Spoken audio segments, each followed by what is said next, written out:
the Epic Games Launcher. On this tab, you'll find links to important topics as well as featured content. There are two ways to install the engine from here.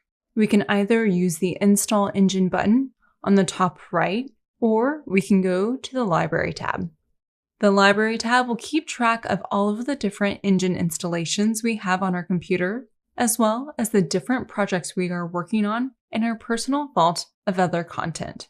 To begin the installation process, we simply need to go up to Engine Versions and click the yellow plus button that says Install a new version of the Unreal Engine. This will add a card for the installation that we would like to create, as well as choosing the latest version of the engine. If you'd like to change the version you'd like to install, simply click the drop-down button and choose the version you want. From here, click the Install button. Upon clicking the Install button for the first time, you'll get the End User License Agreement for Unreal Engine. Be sure to read over the agreement and then click I have read and agree with the End User License Agreement.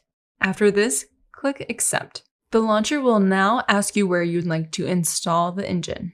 The Options button will allow you to install additional options, such as the starter content, templates and feature packs, or engine source.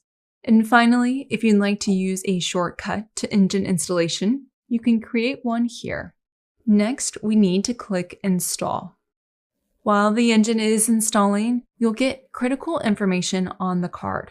It lets you know what step it's on, as well as the total amount that has been installed, the total amount to be installed, and hovering over it, you can also see the remaining time.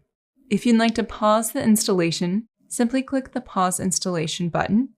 You can cancel the installation using the Cancel Installation button on the bottom right.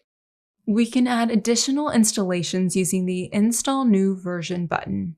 To remove an installation, we can simply click the Remove button.